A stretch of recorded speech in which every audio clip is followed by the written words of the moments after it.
Hey, you there. Thank you for watching, and welcome to Forged Lines Forever. Today, I have a 5v5 custom match here on the most amazing Neuroxis map generator.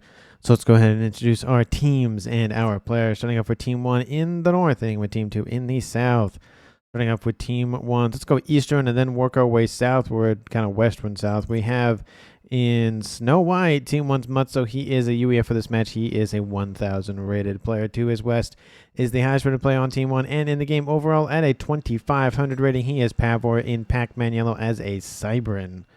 Starting off here with the northeastern side of this line of mass or environment or whatever, we have Boxeroo, excuse me. He is another Cybran here for Team 1 in Rust as a 1,600. To his south in Emerald Green is another Cybran for Team 1. 3 of them so far. It is nicked by Autism. Very interesting name. Probably will call him Nicked for short. He is a 1,000 rated player, and again, he's playing as a Cybran in Emerald Green. And last but not least, here, Team 1 on the southern side of this, whatever the heck you want to call this environment, we have Xrar. He is a Seraphim for this match in Ruby Red as an 1,800. So for Team 1 side of the map, there are 3 Cybrans flanked by a UEF and a Seraphim, which means Team 1 lacks Aeon technology. Starting off with Team 2's western player, they're working our way eastward. We have in orange, the color orange, Team 2's Global 2,500 ladder. Or sorry, Global 2,500 ladder, or later. I think that's how you say it. I'm going to call him Global for short. He is a Seraphim, like I said, in orange color orange as an 1,100. To his east in Tropical Ocean Blue, we have Team 2's Nomander. He is a UEF for this match as a 2,200. He is the highest rated player on Team 2, and he is a UEF. Continuing on eastward, we have in Chevy Crimson Horse 12. He is a Seraphim as a 1,300 rating. And again, he is in Chevy Crimson. To his northeast, we have the first of the 2 Aeon players to be introduced for Team 2. It is Elu. He is in Batman Gray as a 1,200. And like I said, the other Aeon player here for Team 2 is Azuros. He is in Barbie Pink as a 2,100 rated player. So for Team 2 side of the map, there are 2 Aeons, 2 Seraphim, 1 UEF. Team 2 lacks the Cybran faction. And for these 10 players on the map, stick a look how much reclaim they have to scoop up. Currently sitting at, somebody drum roll for me, please. Wow, that was very anticlimactic. 4,300 mass, it's something. It's not great at all, but like I said, it's something. But the map does make up for it with a decent amount of mexes here for our players to grab. There are some corner mexes here that will most likely only go to 1 player. A decent chunk of mass, not only on the islands in the middle, but also in the water. So it's going to be very important for our players to protect these facilities with some counter torpedo tech. Whether that's with I think a radar system, no, a sonar system can do that, I believe. At least some of them can. And of course, other ships can have that tech as well. No mexes in the southeastern or northwestern corner, so no backlying mexes. Easily defensible. And there are, of course, one-offs dotted all around this group of segmented islands, whatever the heck, atolls, A-T-O-L-L-S, atoll. I think that's how you say that. I don't know what to call these little L-shaped thingies. But it's going to be, of course, a lot of water. It's probably about 60% water, maybe even close to 70% water. So there are air units online running around the map. Transports inbound, looks like from both teams. Does look like a T1 PD has been built and will now counter the T1 PD being built by Team 2's Azero. So both of these players going after one another with the same idea, but Team 2's Azuros gets it off a tiny bit faster. And that facility will get denied for Pavor. It looks like he tried to send a bomber in and decides that's probably not worth it. Looks like a group of engineers going to be dropped up by Nick. It's going to go for a nice little T1 land factory. He'll have the advantage there for the time being. Team 2 has currently claimed the eastern of the middle islands. Team 1 has claimed the western of the middle islands. And I can see that kind of be the sentiment here for the most of the match, that Team 1 will claim a little bit less of the east, and Team 2 will claim a little bit less of the west. Of course, if you just look at the numbers, if you focus on what's on the east and what's on the left, Team 1 has 3 on the left. Team 1 has 2 on the left, and then, of course, vice versa. But in terms of comm movements, the only comm I see moving decently far forward is Team 2's Nomander. Of course, Team 1 has a slight advantage where they have 3 Cybran players. They have the only upgrade in the game where you can get a torpedo launcher on your commander. Now, it's high risk, high reward, especially in a pretty much, I would say, at least 3-player Navy match, if not 4, at roughly. There's going to be a lot of torpedoes running around being thrown either from ships sailing overhead or ships or aircraft in the skies sailing overhead or flying overhead, dropping bombs everywhere. Team 2 has a little bit of a slight advantage in the sense that they have Aeon, which have T3 torp bombers, so those could play a role one way or the other. One is more early to mid, one is more mid to late. So we'll see how this matchup of technologies goes for these players. It does look like we have a little bit of rating here from Team 2's Azuros going after the little engineers, trying to accelerate expansionary efforts from Mutzo. That ship is on fire, on water, because that makes sense. It looks like Mutzo tries to reclaim that Beacon-class frigate. It will not get away, and Team 1 will claim a kill over there. Of course, a couple of engineers were wiped out. Will slow down more units coming up, but at a bare minimum, facilities are fine. Nothing too setbacky. We do see in the west, though, really no contest from Team 2. Facility gets knocked out here for global 2,500, so he's going to be denied and actually being shot. Is he being shot at, or is he just trying to build it? Looks like they're just targeting that torp launcher. He's trying to build a T1 torp launcher to try to get these nice frigates away from XRAR, but he's pushing in with a couple of more units down the western side here. A couple of subs and frigates inbound. Of course, Team 1 frigates don't have sub protection tech or anti-sub technology or whatever a torp defense, another way to put it, just anti-torp nonsense. So those frigates are vulnerable to torpedoes. Looks like the main goal here from XRAR is just do as much damage in terms of delaying as possible. You're not really going to claim an entire side of the map with just a couple of frigates and subs. It's really going to take a lot more than that, especially with Global going back into the water and already has a T1 land facility, or sorry, naval facility almost online. We will probably see some hovertech units, most likely, of course, out of Team 2, but we will see some from Team 1 as well. There is some Seraphim tech in there. I wouldn't be surprised to see Zuris running around, causing some mayhem, as well as some Riptides from both of the players in the UEF side of things. It does look like a lot of early interceptors here from Elu trying to protect the frigates, or the subs, but mainly the frigates, from any sort of Team 1 bomber harassment. It looks like, is he going to be the air player here for Team 2? Possibly. I would guess the rear guard back here would be the air player, but it is probably a little bit too early to tell. Looks like T2 naval facility has been started here for Global, so he's going to skip Team 1 and go straight for T2 and try to expedite that process and, of course, get back what he lost initially. T2 naval facility, speaking of which, is now online for Elu, so no, he is not going for air. He is going for Navy. And these frigates are going to be dealt with here quite nicely. These are the ones harassing the facilities over here from Nomander. And he'll be glad that the attention was drawn somewhere else. He doesn't deal with that. And development has occurred. Team 2 has now claimed the western main islands. So now we have Team 2 having both of the main islands. Team 1 has a tiny one up here. They have a radar system and a Team 1 mix. But in terms of what's on that island, they've definitely lost, a chunk of mass at a minimum. There's a quad mech and essentially a dual mech over there. So realistically, it's a 6-star mech, just kind of spread out a little bit too far. T2 Navy popping up around Team 1 side of the map as well. So everybody just gunning for T2 naval technology. And both teams do have Seraphim tech, which means there are lasers abounding here shortly, as well as each team has UEF tech. So I would be very surprised not to see some sort of those lovely, lovely Neptunes running around the map. I hope to see a couple of the experimentals as well in the naval tech, because there's only 2 of them. There's the Atlantis, big giant nonsense, looks like a torpedo. That's a sub. And the Tempest, it looks like a UFO on water.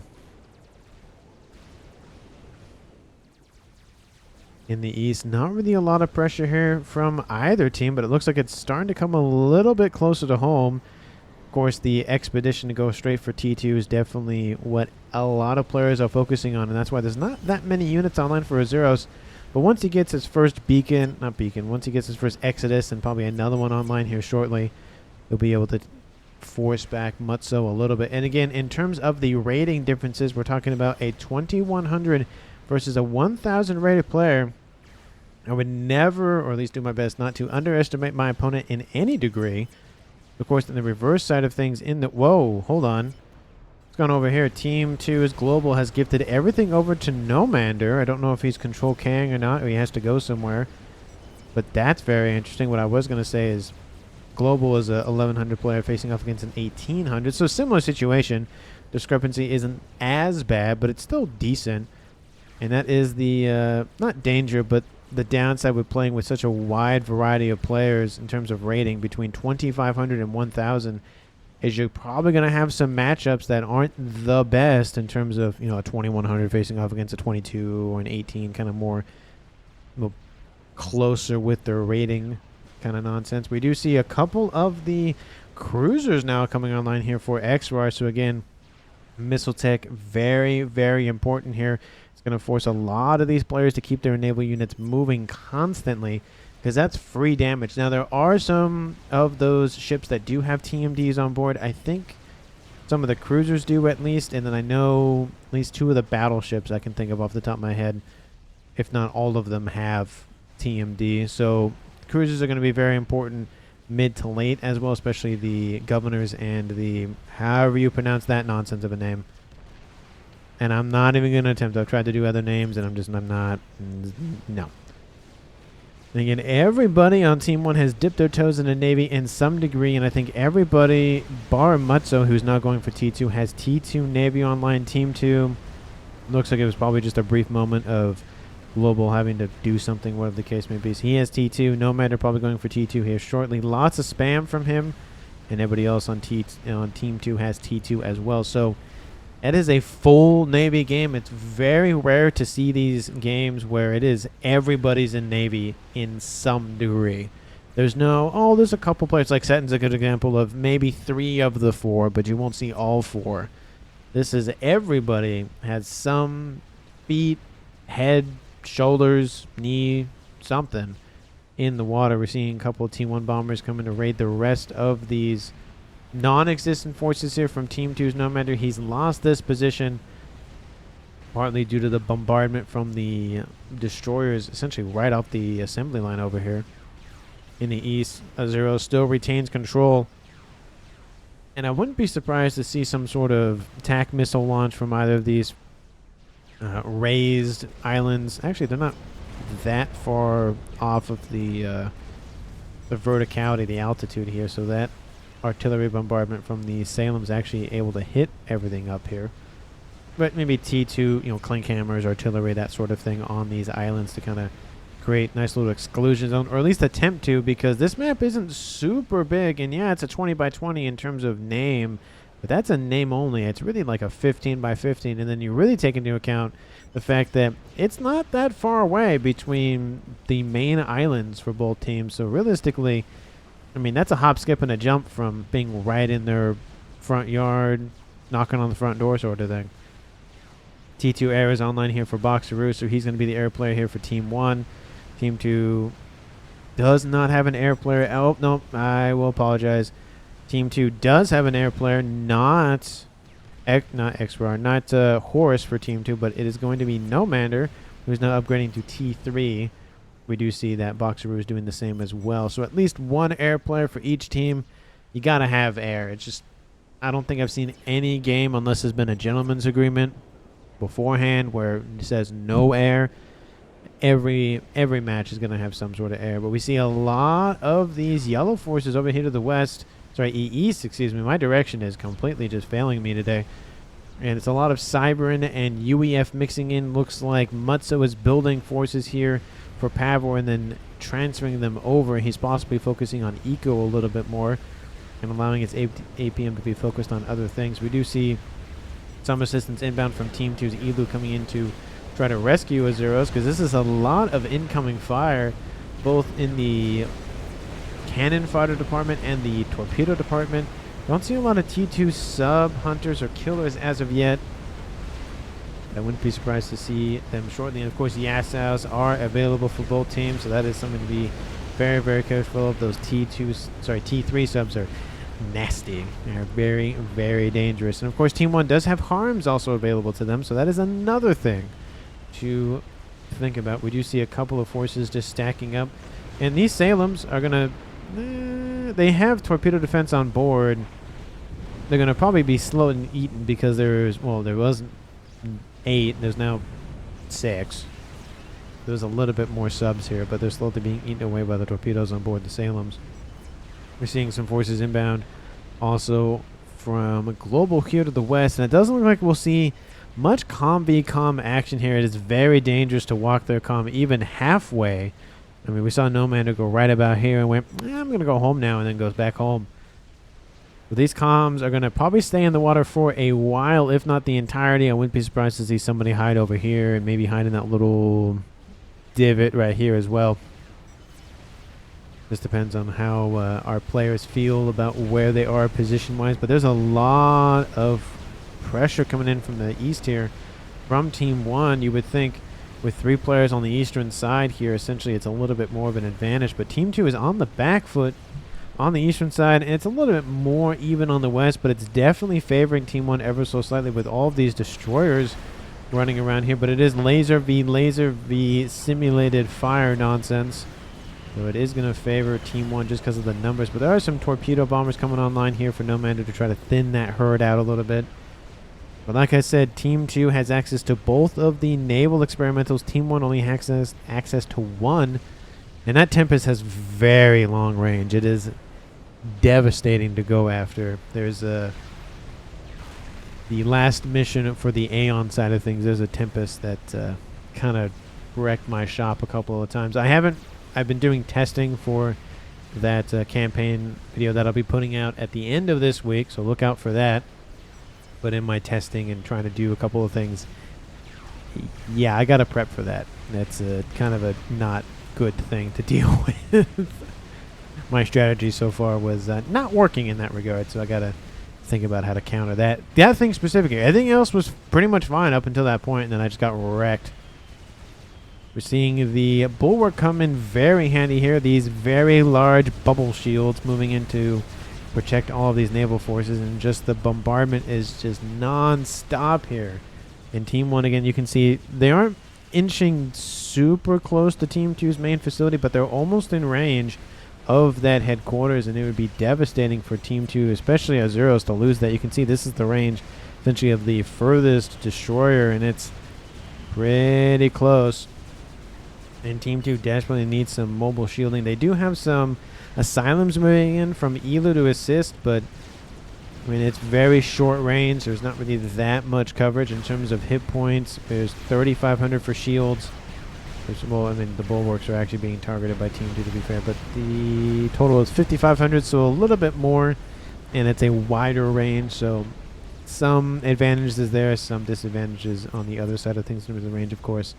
Rapid restoration field online here for Global. Looks like he's going to pop himself into the water and assist his units out. Very useful. I've seen this rarely with Sarah from naval players, of essentially getting their comm, usually with nano, most likely with gun and restoration field, and just essentially coasting with their forces and regenerating them the entire time. It is, of course, dangerous because torpedoes abound, but it looks like Global's going to lose another one of his facilities. He's trying to body block with a couple of the T1s to slowly essentially eat away at the DPS from all of these destroyers and allow time from the forces from Nomander to come in and take out the rest of those destroyers. Of course, the destroyers have torpedo defense I've been mentioning, but there's only so much that torp defense can do.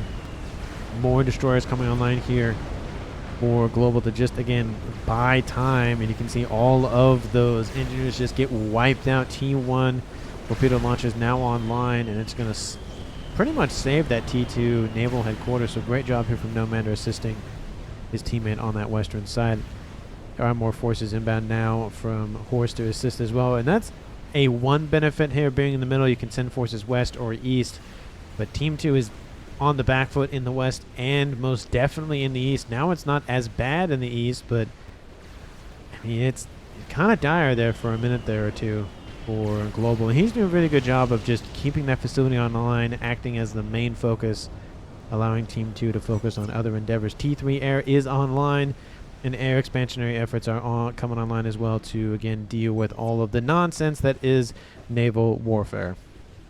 Have a couple of torp bombers stacking up here from Mutso. Don't know where they're going, but they're over there. A couple of T2 mexes, though, in the corners would be very beneficial for either team to take out. Nothing guarding them, so gonna run some torp bombers in and call it a day, which is probably where these ones are going, actually, just going after some mexes. Again, that's not a lot of mass in the grand scheme of things, 6 mass a second, but times 2 is 12, and of course if you get it ringed underneath the surface of the water, that 9, 18 mass potentially, at least the T2 stage. Things have kind of evened out in the middle, with Team 1 claiming the northwestern side of the islands, Team 2 claiming the southeastern side of the islands.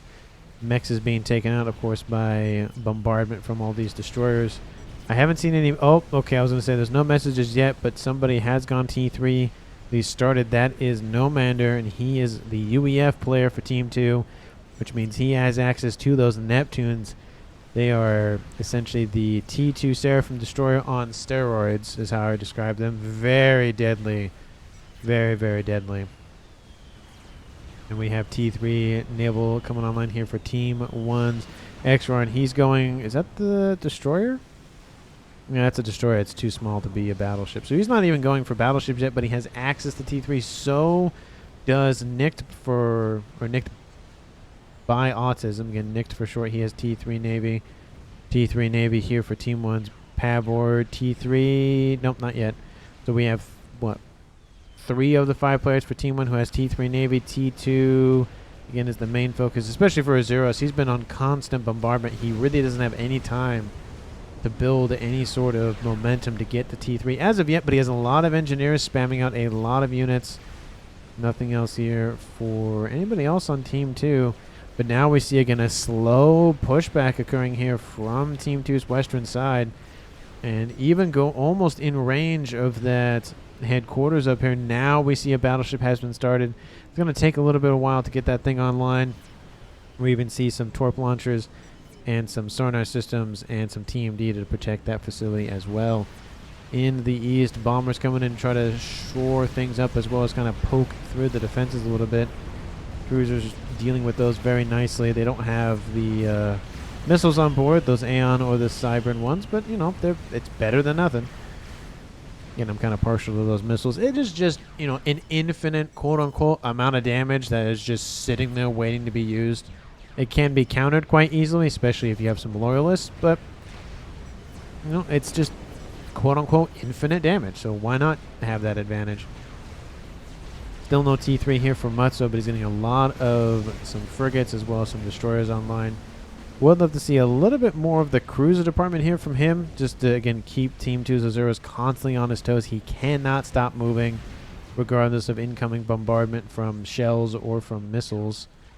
I wonder if anybody's going to go for a nuke in this game. 22 minutes on the clock here. Team 1 has not lost anybody. Team 2 has also not lost anybody. So that is a nice shining hope for both teams, as no one has died yet. Does it happen every game? Absolutely not. Does it happen in this game? It does. And in terms of the mass income, which we haven't focused on at all yet, Team 1, though, that's looking pretty good in terms of the discrepancy here. 870 versus 630. Yeah. Team 2 behind almost about 250 mass per second, so that is a huge hill to climb up. It could be power related. Some of it looks like it is in some degree. And looks like some overflow. So it is roughly the raw number here for Team 2, but I mean, mass isn't the only thing in this game, but especially with naval units, you need a lot of power and, of course, a lot of mass where they pump out those battleships quickly. And we are seeing some pushback here, especially on this western side here, by Team 2. But, of course, before I go and look at that, thank you so much for watching. I really do appreciate it. If you haven't done so already, please like the video and subscribe to the channel. And, of course, I'm going to actually split things up because there are 2 things going on that I want to keep track of. In the west, we have this assault here by Team 2, which has actually done a decent job almost taking out the facility now. That battleship coming online, not great, but we do see the comm of Team 2's Azuros in the water. He has Central Package the shield upgrade, just the standard one, and then the T2 engineering suite, which means Team 2, because of him, can see a chunk of the map on that eastern side. And they know what's going on at all times. Looks like that naval facility will be mostly fine. I'm surprised they aren't actually targeting it, because another battleship's going to come off the line here shortly. Torp bombers in from Nomad are coming in, as well as some subs and other frigates, essentially pretty much out of range, but they're still holding position. Looks like they're moving in now. He heard me through the ether, essentially saying, hey, we heard you. Relax, we got it. Torp bombers inbound. They've almost dealt with that headquarters, but of course, what is a nice little feature specifically about the naval facility, but it technically works for other facilities, is that the unit that's being built actually kind of acts as a nice little shield. Now, it's not great if you want to get units off the line, but if you want to just deal with a little bit of damage, it does act as a nice little buffer. That facility does get knocked out, so the western side of the map for XRAR has been denied by Team 2, but we're already seeing more of these battleships and aircraft carriers. Love to see those from Team 1 on the nicked by autism side of things. I think I'm going to end the split here because it's essentially the main action has been stopped. I even moved the nice little mini map over to the west. And it looks like those bombers did go after at least one of those mexes for Nomander, so a little bit of an annoyance there. But it's just constant fire now. T3 battleships now the mainline unit. 25 minutes on the clock here. Haven't seen a lot of hovertech units here from Team 2, just the ones from Azeros, a little bit from Elu, just because Aeon have, I think, the bulk of hovertech. They have the T2 Ascendant, which is the flat cannon, the Shield, which is the Asylum, the Blaze, which is the the hovertech main tank, and they have Aurora, which are Team 1s, and then I think that's it, because the Harbinger can't go. Can't hover. I don't think there's anything else that can hover. I don't know what the one cached guards is. I have no idea what that meant. And then, of course, the Seraphim have the Zooey, which is annoying to deal with, that's for sure. Another battleship just getting bombarded by Team 2's forces, and essentially it just will come down to how fast can Team 1 respond to all of this spam that's coming from Team 2. And it's not just T1 spam, it's a decent amount of destroyers as well, and some cruisers in the mix for global. And you can see this is the downside of the battleship, is once it gets swarmed, it takes so long to reload the shells that it has really good HP, it has really good DPS, and it has really good range. So in essentially this situation, it's very useful, but in a very tight-knit scenario like that, it's not great. And that is where the Neptune comes in. I know I keep like fanboying the Neptune, but that's where the Neptune shines, is it has laser weapons, so it's really good at reloading. You just re-energize the cells or whatever the heck they're made out of, and you just fire it again. That is a hefty amount of torp bombers. I have an idea what it's going to go for, but I'm not going to make any assumptions as of yet. Now we're seeing more battleships stack up. Forces actually inbound from the east, from Pavor, having to come and shift westward. It puts a little bit more pressure off of Team 2 on this eastern side. But again, it just comes down to Pavor is pumping out units, sitting at 330-something mass per second, able to send units not only east but west. Very, very useful here for Team 1 to essentially shore up any sort of defenses. Bombers actually moving. We're not seeing a lot of ASFs here from either team. I mean, T3 air tech is available, but there's not that many ASFs. More, of course, T2 torp bombers. And now we see that even Team 2's Chevy Crimson player of Horus, which is the player who thought was going to go air, has gone for air and is getting a little bit more expansion in that much. Not a lot, but just enough. Is this it? Is this the unit? This is the unit. Here's the T3 battleship in the, not battleship, but the battle cruiser here for global, in which, interesting enough, Nomander has gifted over his facility to global, so he's taken more of a backseat approach, and he is back in his base, but that's not the he I was randomly struck with. Like, where is he? He's up here, that being global. He does have the expanded or the upgraded regen on board. It's really hard to see even for me. I have to really essentially like zoom into the, like, with my actual eyes and look, and that is the actual upgraded regen. I wish they would do what the nano does, where it has, you know, the 2 circles or 2 quarter circles that are not filled and the 2 quarter circles that are, and kind of mix in that with the design for the outer ring of 8th circles or whatever degree of cutting that is. It just makes it a little bit more easily visible, is my little gripe with it. In the east, lots of, you know, parashields, lots of asylums running around here for Team 2's Elu. He's doing a very good job of being a nice little support fleet for the main group of units here for Azuros. And it looks like, of course, they're both Aeon, so if he transfers them over, there's no, you know, double click and you don't select all the battleships kind of thing. There are 4, soon to be 5 battleships and more of them all the time. We could see a missile ship scenario. We just had a match yesterday that had a decent amount of missile ships here. Those Torrents, very useful unit. They're deadly in terms of the amount of missiles they pump out. Essentially, the Spearhead on water is essentially that unit, but worse. So the T3 missile platform from the UEF, imagine that, way worse. And that's the Torrent. That's pretty much, and a low HP, but still. Looks like XR saying no Mander is crushed. Bro just proposed off map that. What? No idea what that was. Oh, I don't know if he said Nomander was crushed or he got crushed by Nomander, but look at this. 1, 2, 3, 4, 5, 6 battleships online. A couple of them have been destroyed, and a couple of AA craft, that being those aircraft carriers. That is a large group of forces. Again, like I said, could easily be countered by a lot of either torpedoes or just a lot of T2, T1s, but there are torpedoes, speaking of which, inbound, going for the aircraft carriers. It looks like that is going to be the main target. Take out the stuff shooting at you and then take out everything else. The aircraft carrier will be hurting. I don't think it'll actually get wiped out. Ooh, it's close. Very, very close here, but it looks like, oh, that second pass looks like they'll kill off the first aircraft carrier. But there's a lot of bombers. There goes the first one. 2 more remain. But still, the battleship threat is very dangerous here for Team 2. There's not that much in terms of firepower that can withstand that. Of course, the battlecruiser, the Neptune, will be very useful, but that is not it. Yeah, that is not what I thought that was. That is the Summit. That is not the Neptune. I thought it was the Neptune. I was wrong. And somebody's probably like, that is not the Neptune. You're looking at the wrong model for the ship. Apologies for that. I thought it was the Neptune, and it is not. That's unfortunate. Anyway, it looks like Global transfers all of his stuff over to Nomander again.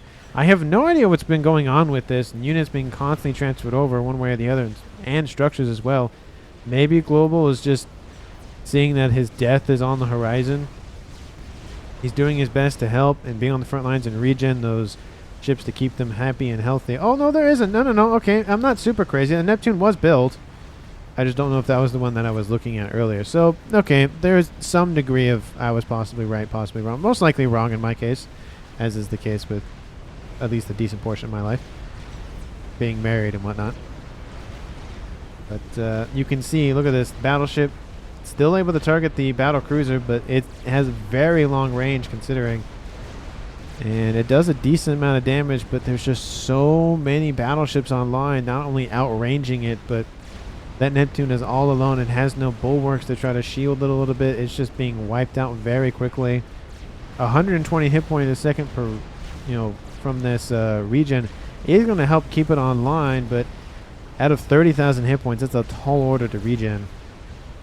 Facilities being knocked out in the west. Yassau's now appearing here from Horse. I wondered when we were going to see those. Very deadly unit. And now we see even some destroyers sitting underneath the surface of the water cannot be targeted by those battleships using that technology to Nomander's advantage. They're the only submersible destroyer in the game. Not submersible unit in general, but just the destroyer in general is the only submersible one. So it is a very, very nice way to kind of just avoid fire. And there goes the battlecruiser, unfortunately. It did last a lot longer than it could have. I mean, it lasted a lot longer than it would have had he not had the regen nearby. Definitely think you should at least put some regular nano on board, because a couple of torp bombers come in and they could wipe out that comm very, very quickly. Oh, and speaking of comms, 33 almost minutes on the clock. Still nobody has died, so very, very rare to see games go on this long and nobody has died. And that's just due to the fact that it is a naval map, and you're not really going to have any com-on-com action in terms of land units. There will be, of course, air-to-ground in terms of, you know, torpedoes and whatnot, and T1 bombers and T3s. Those are still effective. Not as, but they are still effective. It's just the sense that there's no rush to go right to the middle of the map to get mexes, to get reclaim. It's a naval map. We can take this a little bit more slow. We do see a lot of these Barracuda sub-killers online here as well for Pavor. And again, more and more battleships coming online all the time and just bombarding this group of omens. This will not essentially go down one way or the other. Lots of reclaim in the water. I'll take a look at that in a minute, how much reclaim currently is on the map.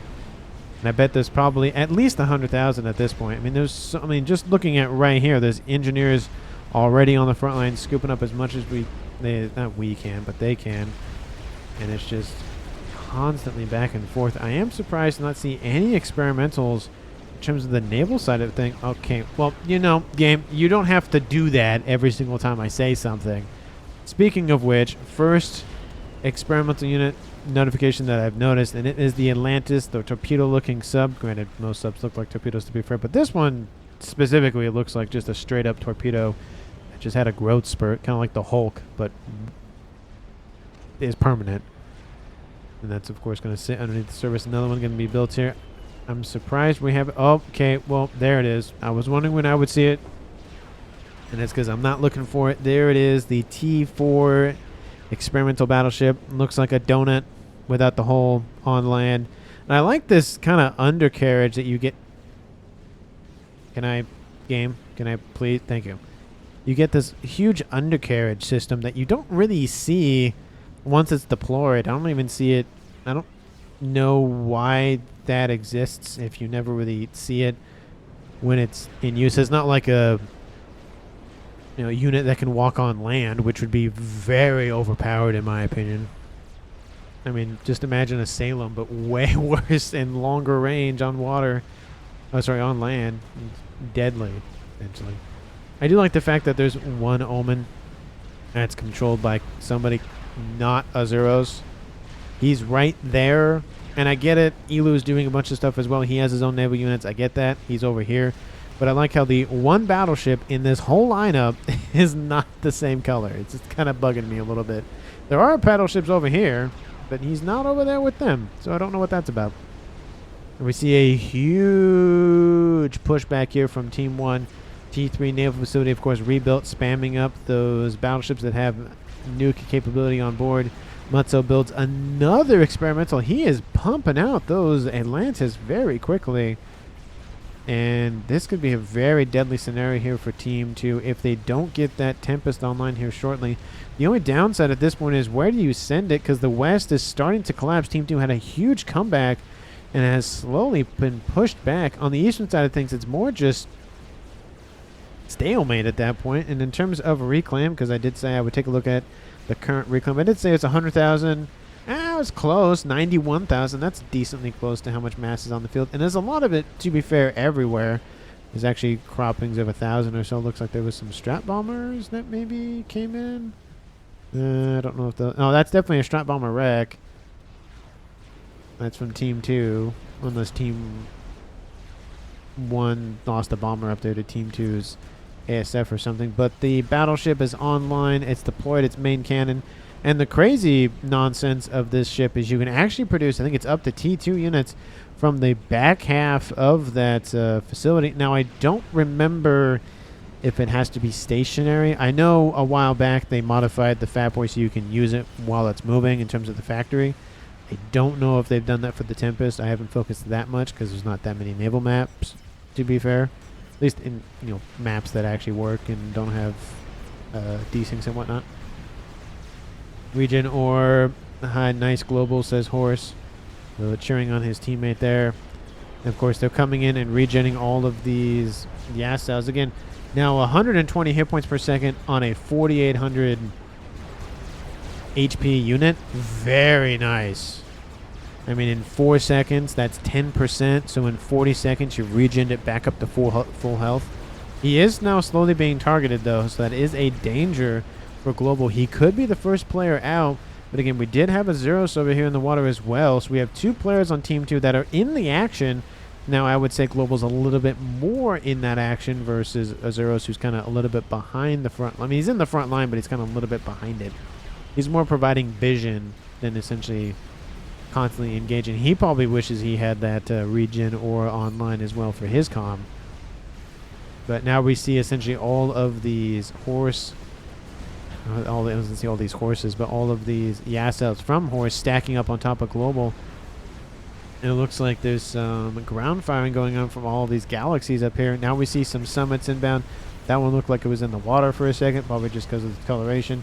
Lots of spam facilities and gunships, broadswords inbound from Team 2's Nomander, and he's fighting back, of course, with the gunship department. Best unit to use, and we'll point out, not the best idea to land your forces on the surface of the water, because those main cannons, well, it looks like they can fire. It looked like they weren't firing for some reason on those air units, but now we see, again, the Yasels just picking apart everything in their wake, not letting torp launches being built. Nothing is going to happen here, but I'm surprised to not even see some harms being started here by Team 1. Just slowly continue to push in with those units, or structures, I should say.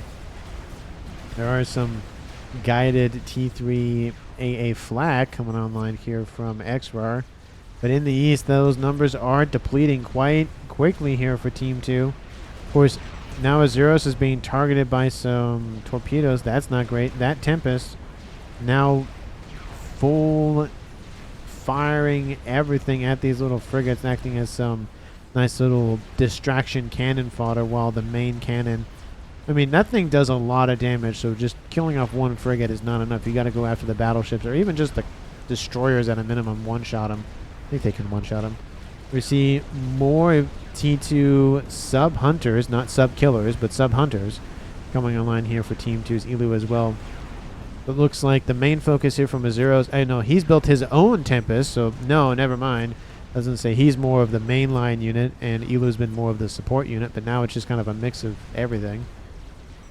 I wouldn't be surprised to see another Tempest built, which is not being built, as I literally say that. So either, to be fair, there's one of it there, but not by Elu. It looks like he's focused on other endeavors. Now a nuke would be very interesting. Artillery at this point, I mean, somebody builds T3 artillery in most games, but in terms of a naval map like this, I mean, it's very rare to get in a true everybody's in Navy, essentially, at least mostly. But it's very nice to get a nice little change of pace, and it's also nice to have some variety. I know some people don't like Navy, some people do.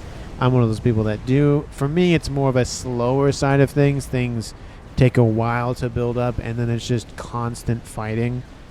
There's not this kind of fast build up, and then short combat, and then fast build up, and then short combat, and fast, you know, that kind of like land.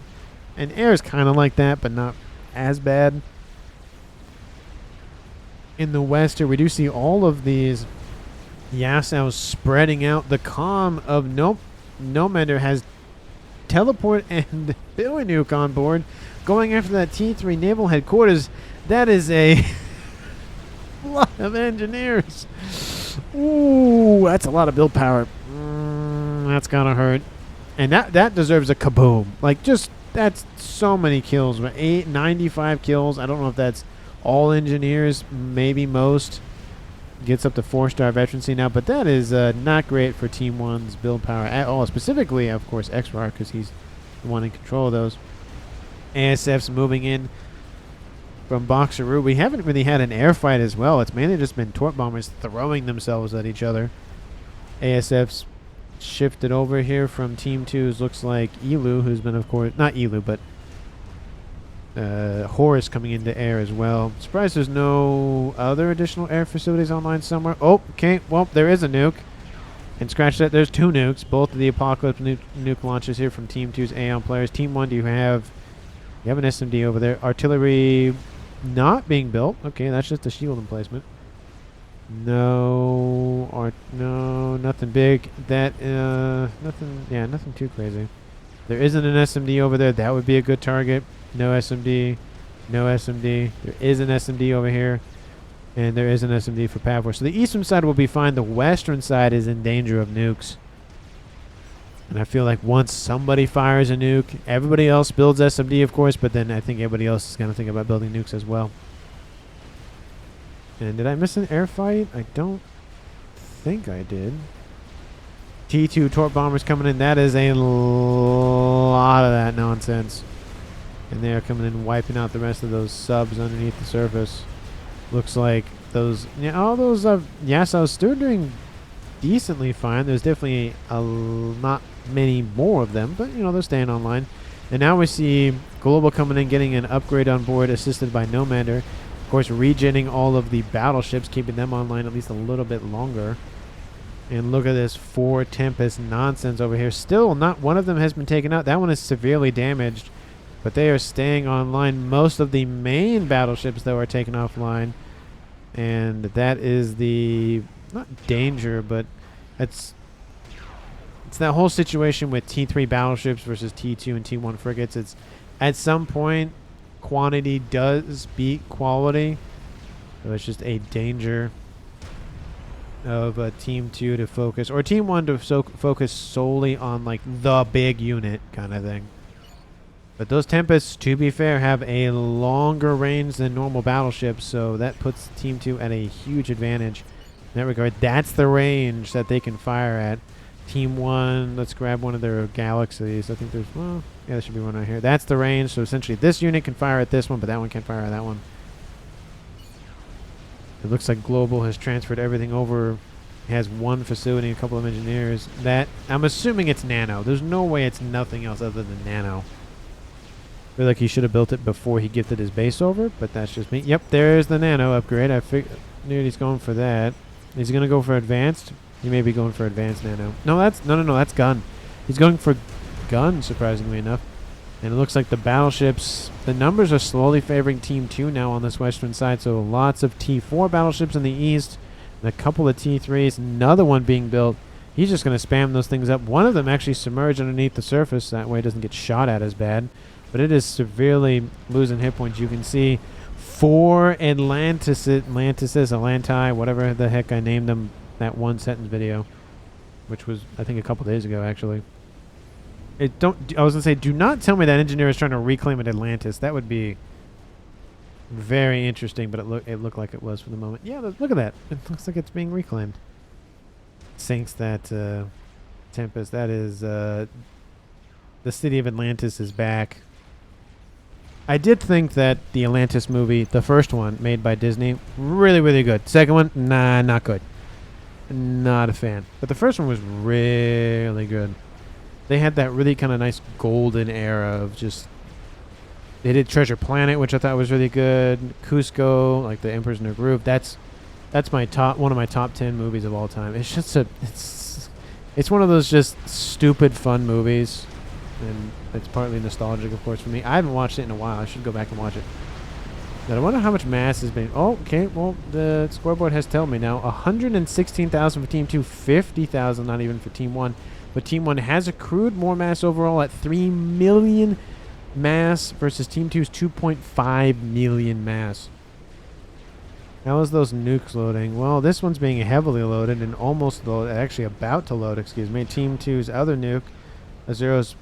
Did they lose that, or is it just not really being focused on? I think it's not really being focused on. That is a nuke loaded here for Team 2. I don't know if Team 1 has noticed that one or not. I don't see any SMDs being built. Oh, well, okay, there's one over here. That one just got built. This one over here, that one just got built as well.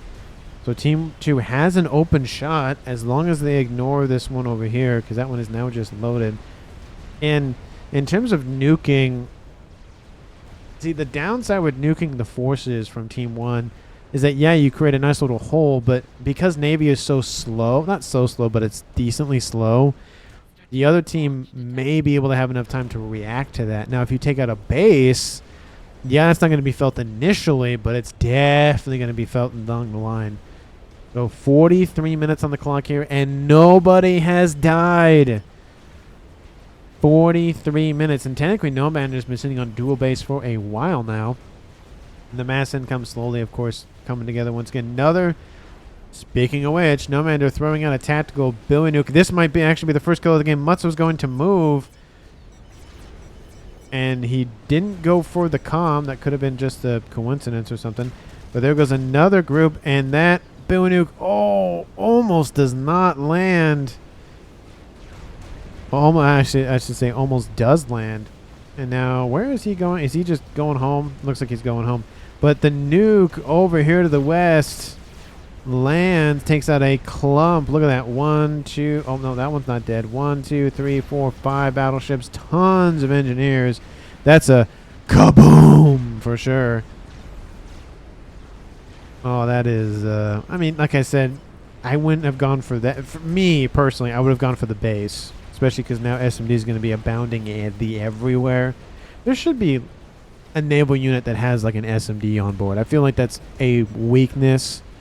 The only counter that you have to a nuke in Navy is just another nuke. There's no SMDs. So I feel like the devs should add just... Maybe you could have the ACE, like the example for the UEF instance. Instead of building actual nukes, you build SMDs instead and make them a little bit cheaper. It's the same unit. You can just decide if you want to build one or the other, and you can only build one or the other. That would be pretty cool, but that's just me throwing an idea out. Still, like I said, the engagement is raging. Lots of battleships, though, and that has depleted a lot of firepower here for Team 1. Especially in reserve. The T3 Naval Headquarters is still online. More facilities being built all the time. But that is a large clump of battleships. And now we see Global with Nano and... He didn't actually go for the gun. He went for Nano and Regen. 1, 2, 3, 4, 5, 6, 7, 8, 9 battleships online here for Nomad, and it's growing all the time. Still surprised why he's not building Neptunes. I would love to see him build just a couple of them. Not a lot, just a few. Of course, the range is definitely an issue here, but I get it. That's what I mean by I get it. I get why there isn't that much of a focus on it, but still. Oh, now we see some Tempest ground firing, some... Ooh, that's a clump of HP just not going to exist anymore. And this is going to be the last. Yep, there it goes. That is still a thing here in Navy, is the actual subs aren't that far below the surface. Oh, and they're stacking up. You don't want to do that. Oh, that's a great shot there. It takes out a chunk of hit points for each. Another shot going to hit both of them. Oh, that one not as bad, but still. Ooh.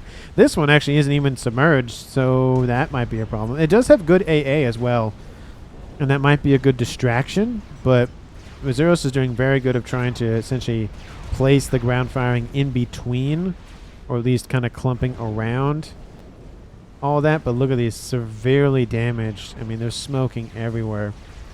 Having fire underneath the surface of the water, I mean, it's one thing to have fire above the surface or on top of the surface, but having it in the water, weird.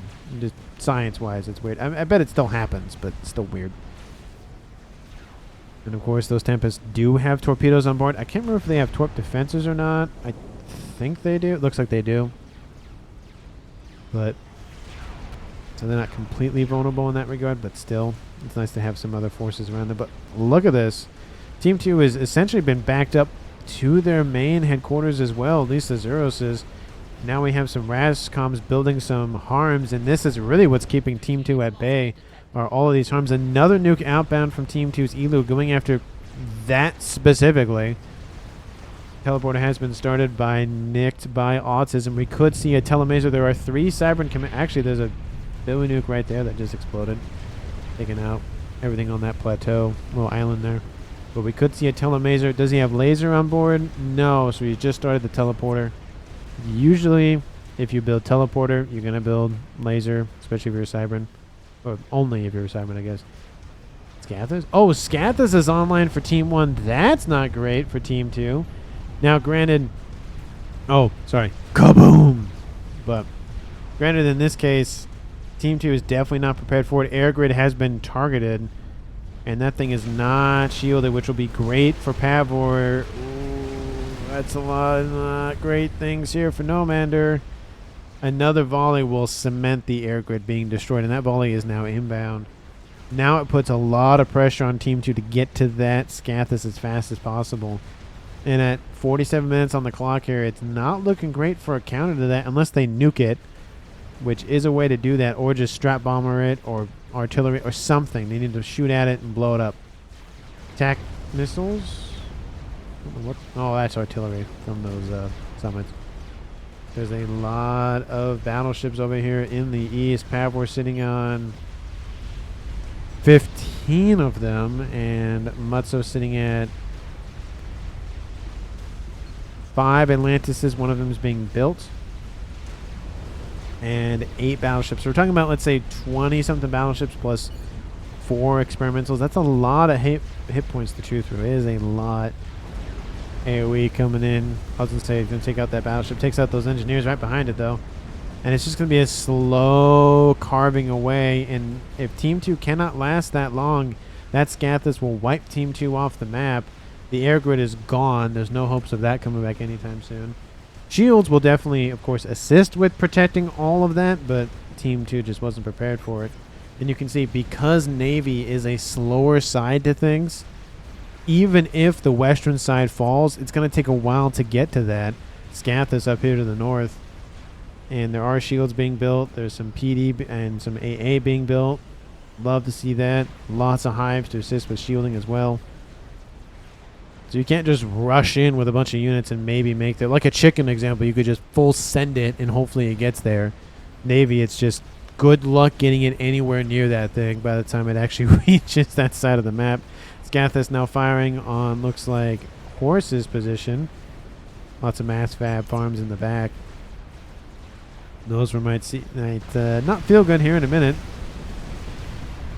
Team 2's, I think, only hope are the 2 nukes that they have access to. That's the only thing long range that could target that artillery piece. But there is an SMD over here that's loaded. There's an SMD over here that's being loaded. There's an SMD over here that is loaded. So that's 3 SMDs. Team 2 only has 2 nukes. Cloaking has been canceled by Boxeroo. He's probably like, I don't need that right now. There is a decent clump of gunships stacking up here for Nomander. That might be his play. There's a lot of AA, though, between him and his target. I just don't think those gunships are going to be enough. Even strap bombers, I'd be concerned that if they're actually making the target, a lot of them would be taken out. And especially with them sitting right here with stuff shooting at them, probably not the best place to land. I mean, he might be distracted doing something else, which I will admit he's dealing with the nonsense of losing his entire stuff. 49 minutes. Somebody is still not dead. Nope. Sorry, somebody is still not dead. Nobody has died yet. Nobody has been gone to the great beyond, wherever commanders go in this game. We do see, again, it's slowly being eroded away by the 1, 2, 3, 4, 5, 6 battleships.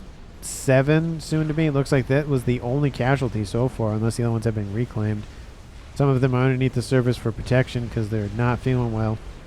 And the main one's up above. Of course, they can still fire torpedoes, so they're very useful in that regard, but you know, they're not to their full potential, essentially. Bombers probably would be a little bit better in this idea, but again, if you go all the way around, you can't do that because Team 1 will spot them soon enough. You can't go east because you have essentially the same problem. It's not as bad, but you still have the same problem of going east and then west, or north and then west. So Team 2 is kind of stuck with that sniper attempt, and now that's a second base that's just... Ouch. Do not... Okay, well, we have a YOLO, and it looks like Horse is going to cancel that because... yeah, I think it might be a little late for that. Probably should have been happening 5-10 minutes ago. I don't know what was going on with that, but something was going on with that. UCO Zeros is now actually back in that southeastern corner, and look at this. It's Team 1 is still holding, even with 1, 2, 3, 4, 5 Tempests online. Actually, sorry, 4 online because that one just died. At least the main ones. It's just not looking good for Team 2. Again, I will admit, 50 minutes on the clock and nobody has died. I know I keep talking about that, but I think this is the longest I have ever seen, besides maybe 1v1s, because in 1v1s either you die or you don't die, essentially, that nobody has died. which is very weird. But look at the nonsense that is all these battleships, both in the T3 and the T4 department. I mean, I haven't seen a Navy game like this in a long time. There is so much nonsense going on. Look at these things just throwing shell after shell after shell. Not stopping. That Tempest might make it underneath the surface, but it does not. It's going to just expedite its trek down into the watery grave that is the Navy. T2 air facility has been started by Global. Just trying to come back in the game in that regard with air. It's just not looking good for Team 2 in any department. The western side and eastern side, again, they're kind of at a stalemate. Looks like western's a little bit further in, but it's still a long process. And now we see, again, that whole scenario where a bunch of frigates are harassing a couple of battleships that can't really do much. There are some frigates over here that can easily engage, but all these frigates here from Team 1 are focused on the battleship. Of course, the battleships are targeting the facilities up here to the north, trying to deplete all of the reinforcements from Team 1. So that way they can push in a lot easier, which I will admit is a good strategy, but you got to also deal with what's in front of you at the same time. It's just a hard pick of, do you deal with the reinforcements that will be coming in shortly, or deal with the stuff right in front of you? Because you're always going to have stuff in front of you at some point. Scathis raining in now on Azuris' position. He's lost his nuke. Team 2's Elu still has his nuke. Killed off almost 100,000 mass. So still really good nukes. I think going after the base has probably been a little bit more important. And you can just tell just by what's left on Team 2's landmass.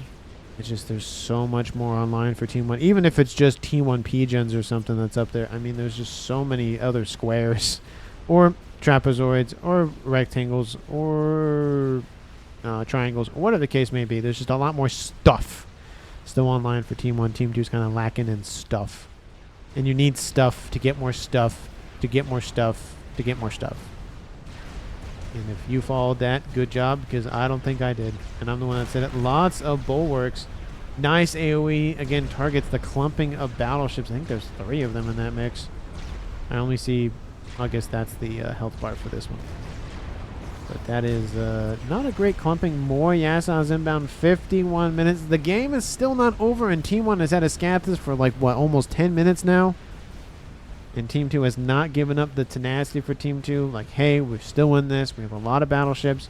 We're going to slowly push in. Yeah, who cares if our entire side of the map is just wiped out for everything else? We still have units. And I think Team 1's goal is just strip them of the majority of their firepower. And that'll be the game. You can see Azuros is, again, slow to replace his forces. There's only a couple more remaining. And Team 1 is constantly replacing lots of everything being built by both Pavor and Mutsu on the east. The western side, again, is a little bit of a different story. But now Team 2's Nomander on the western side of things, once belonging to Global, is now the recipient of all of this artillery bombardment nonsense from that Scathis. I would be kind of surprised, or not surprised, to see something else being built by Team 1. No, more air grid. Okay, well, if you have one, you might as well just have another one. I feel the second one's going to cement Team 1's victory at that point.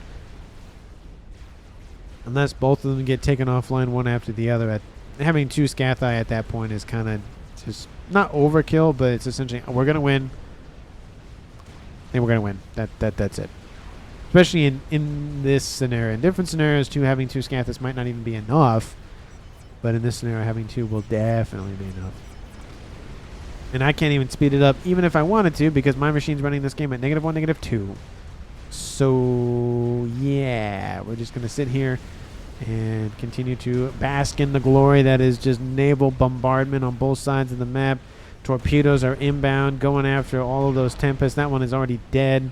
Looked like that one actually shot the bombers out of the air. Actually, the Tempest did. I don't see that every day, that's for sure. Another Tempest is about to be finished.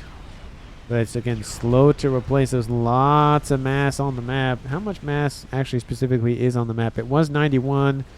There's a lot of red numbers over there. Oh, just, you know, a cool 370,000 mass. How much is over here? 200, roughly, thousand of it just over here. Of course, a lot of it is in the main base because of the dead everything from Team 2. 53 minutes on the clock here. Global is still sitting here with those battleships. He's not going anywhere. Those summits mean a lot to him. He's going to make sure that they survive or he dies and then they die kind of thing. But the mainline facilities here for Team 1's XWAR are going down, if not slowly. They are going down. You can see there's even battleships inbound from Pavor to assist. You can sense that this is a little bit weaker. He doesn't want this side collapsing and then all those battleships coming in and either sandwiching this group or just going straight, which I would do, go straight for that Scathis. Or Scathi, I should say. But that second Scathis is almost done, and a third one, because why the heck not, is coming online. I mean, I could put the thumbnail as 3 Scathis, but I feel like Navy is a little bit more, like, it's literally the map. It's just Navy. Tiny bit of land. Decent amount of air. Mostly Navy. In the west, you can see the orange and the tropical ocean blue slowly punch in. Facilities are going offline. There's that second Scathis now online for Pavor. ARAS is done for Azuros. He's just like, I need eco. I need it. I just don't have a lot. All of my mexers are down. Team 1's nicked by autism. Teleports in, goes, like nothing here. Takes out the nuke, though, so that's something. If the nuke wasn't already gone by then. And he's just going home. No, it looks like he did take out that nuke because he did a lot of damage, so. There he goes.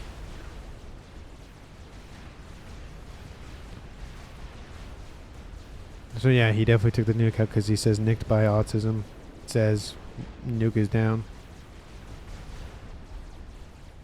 And he even says it in all chat, too. He's like, no. It's down. Just give up. I think Team 1's like, will you please just surrender? I wonder if the yellow bar is there.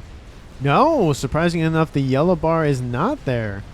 Very interesting. You would think at this point, with 2 Scathis raining down here on Team 2, you would think they would at least prime the surrender button, but they haven't done that yet. And like I said, it was looking pretty good for the for the summits here from Team 2, but with Scathis raining in, not great. Not a great scenario. Now we have some just destroyers pushing in because why the heck not at this point? Going after forces potentially stacking up on top of that Tempest. And now we have some bombardment from the north. All these battleships. Again, it's just never ending with the nonsense. Yasows are now back once again. They're back in style with most of the defenses depleted. Now the Yasows can come in and cleanse the rest of this western map. And the game is still going. 54 minutes, almost 55 minutes. Still, no one is dead. Oh, okay, man. Ooh. Ooh. Well, that's not great here for Nomander. Don't know what he tried to go for, but those torp bombers not able to target him because he's actually... Is he... No, he's on... No, he's in the water. It just looked like he was on land there. They can't target him from that other side because the torpedoes just hit the ground. T2 bombers, again, going to do the exact same thing. All the bombers trying to throw torps at him, and he's like, nah, I'm good. And you can tell he went south because that's where the bombers went. But Team 2's nicked by Awesome has been defeated by Nomander because of all the T1 PD in the mix, also T2. The first kill of the game, 55 minutes. And that is a telemazer that was unsuccessful by nicked by autism. 55 minutes. I was beginning to think that we would have an entire deathless game where one team would just, okay, you win, we're not going to deal with it anymore, and be done with it kind of thing. And for the first time in the game, Team 2 in the lead of Comms Left Alive at 5v4. But again, 55 minutes, 2 Scathis for Team 1. So I don't think Team 1's really worried about, oh, we lost a player, oh no. I think they're doing pretty well.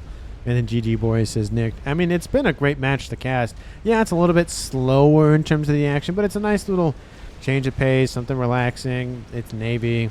It's just going to be that way. In the west, the battleships, again, are breaking through. So I keep painting this really bleak scenario for Team 2. But there can be a situation in which Team 2 does come back. It just takes, but it just depends on how long that happens. Azuros gifting everything over to Nomander. Maybe he's going to control K and just say, no, I'm good, see ya, bye. Corsair's coming in, trying to target that summit, which they've done a great job of taking out most of the HP. But we still have Global back here. I don't think he's in range of that one, which he's not. Not even in range of that one. He's in range of this one, though. ASF clean up the rest of those Corsairs. And they are pushing in. We could see a scenario where Team 2 does win the game. It is slim. There is not a 0% chance. There is a... I'll say 10%. I'll give them a 10%. I think 15 is a little bit too generous, but 10%. Because this eastern side has now collapsed. So with that... and a third Scathis now, that's, let's drop it to 7%. We'll say 7%. And then with each Scathis that Pavor builds, I'll drop it like 2 to 3%. Then we can have a scenario where Pavor builds like 6 of them and Team 2's at 1%.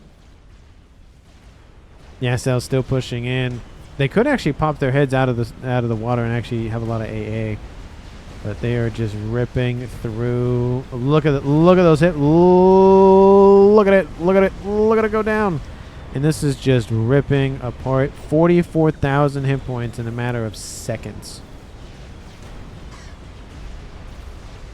Short bombers coming in from the air player Boxer Row as well. This could actually be the first and only air fight of the game that I've actually noticed. And oh my goodness, Boxer Row. How many... just a cool 300 ASFs, because why not? But those battleships are slowing to lose a lot of numbers. And those Yassaos, I mean, Pavor sent in a hefty amount of battleships, I'd say about 5 or so, and they're pretty much all gone now. And they didn't do a lot of damage. Another T3 T3 naval headquarters over here to the west. Bombardment on land has finally occurred on the western side here for Team 2. And now Azuros Control K is going like, nah, I'm good. And he did, again, I applaud Azuros. He did a very, very good job of just keeping Team 1 at bay for a long time. But that amount of Scathis fire will make anybody want to leave the game. Because look at that nonsense. And what's funny about this is probably his target. And Team 2 does recall the battle. They're like, okay, we're good. And that could have happened a couple of minutes ago, and then everybody would have been still alive on Team 2. But 2 kills in the... actually, no, not even 2 kills. 1 kill in the actual game, that being nicked. Azuros Control case. I don't count that as a kill. I just count that as a death or a departure. Usually a death. 1 kill the entire game. 58 minutes. Couldn't have ended 1 second sooner to make it 58 even. Team 1's MVP for this game. I'm not just going to give it to the Scathis guy who built 3 Scathis. Now, to be fair, he did a lot of other work before that. I mean, he was helping out the West and the East in terms of battleships, in terms of donating units over there. Kept Team 1 alive over there on that side of the map. So in that case, he did a very good job that way. We had Mutso doing very good with his Atlantis, and then, of course, Azuros with their Tempest, as well as, of course, Elu got in that action as well. But the first Scathis was definitely a game changer for Team 1. Second one really just said, hey, we're gunning for you, essentially. And the third one was, you're going to just die now, okay? We're done. We just want the game to end. Let's go to another game. So, given the fact that Pavor was the driving force for Team 1 winning the game in terms of defense and offense, I'm going to give it to him in that regard, not just because he's the only one to build a game ender. And like, I don't like giving it to the guy who builds the game ender unless it was very heated back and forth kind of thing. It's just, it's too, not easy, but it's just not as much flavor in the match if you just give it to the, like, he built the big giant gun and he fired the big giant gun and he won because he fired the big giant gun. A lot of other things that lead up to that, essentially. But anyway, let me know in the comments what you felt about the match overall. Of course, if you have haven't done so already, because if you lasted probably over an hour, because we were the game was going at -1 or whatever, and you made it this far in the video, thank you so very much for watching. I really do appreciate it. I cannot underscore how much I appreciate everybody watching to the end. I know not everybody does. For those who don't, I get it. It's a long video. You want to watch it year later or whatever the case may be. I get it. Some people watch it at faster speeds. I have no idea how that affects YouTube. If you watch it at 2 times speed and you can keep track of what's going on, more power to you. I can't do that, but more power to you. Again, thank you so much for watching as I ramble on at the end of the video and just do the YouTube things that YouTube loves to do. You know what those are. I don't think I need to remind you all the time. I do once in a while, but I don't have to do it all the time, I guess. I'm going to end the video there before I ramble more. Thank you so much, and I will see all of you in the next one.